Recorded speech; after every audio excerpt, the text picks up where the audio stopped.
환각성이 없고 의료적 활용성이 큰 대마를 다른 말로 햄프라고 부릅니다. 하지만 국내에선 햄프도 마약으로 분류된 탓에 관련 연구와 산업이 발전하지 못하고 있는데요. 국내 햄프 산업을 키워보자고 만들어진 안동의 햄프 규제 자유특구 역시 이런 근본적인 규제에 가로막혀 큰 성과를 내지 못한 채 다음 달 종료를 앞두고 있습니다. 김경철 기자입니다.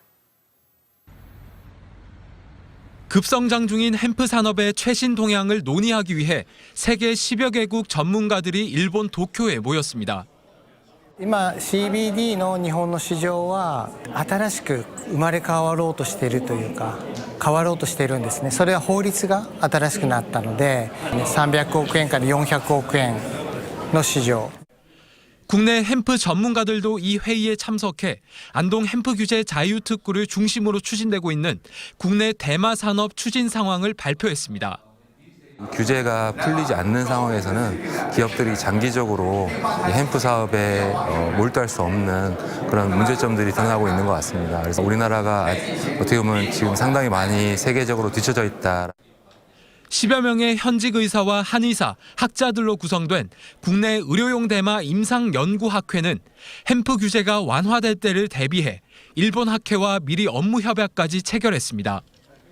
우리 한국인 실정에 맞게끔 적용하는가, 그거와 또 약이기 때문에 어떤 과잉 사용됐을 때의 문제, 또 그리고 부작용, 합병증 이런 것들을 미리 준비하는 게 과연 어떤 사람들이 햄프를 통해서 이익을 받을 수 있는지, 건강상의 도움을 받을 수 있는지 사람들을 좀 더 실렉션해서 골라서 접근해 볼 필요가 있고.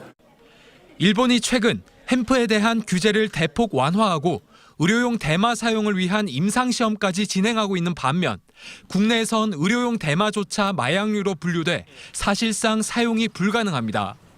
이런 문제를 해소하기 위해 국내 대마 규제를 담당하는 식약처는 2년 전 식의약 규제 혁신 100대 과제를 발표했습니다. 국민의 안전을 최우선으로 하면서도 민생에 불편을 주거나 부담을 주는 불합리한 규제는 과감하게 개선하고자 하였습니다. 이 가운데 7번째 항목에는 대마 성분 의약품의 국내 제조와 수입을 허용하겠다는 내용도 포함됐지만 지금까지도 바뀐 건 아무것도 없습니다. 식약처가 대마 규제 개선에 미온적인 사이 400억 원 넘게 투입된 안동의 햄프 규제 자유특구는 이렇다 할 성과를 내지 못한 채 다음 달 종료를 앞두고 있습니다. 경상북도와 안동시는 우선 햄프 특구 기간을 3년 더 연장하는 방안을 중소벤처기업부와 협의 중입니다. 특구에서 진행 중인 햄프 재배와 관리, 원료의약품 제조와 같은 실증 특례를 임시 허가로 전환해 사업을 계속 이어가겠다는 겁니다. 하지만 의료용 대마에 대한 근본적인 법률 개정 없이는 햄프 특구 역시 뚜렷한 성과를 내기 어렵다는 지적은 여전합니다. MBC 뉴스 김경철입니다.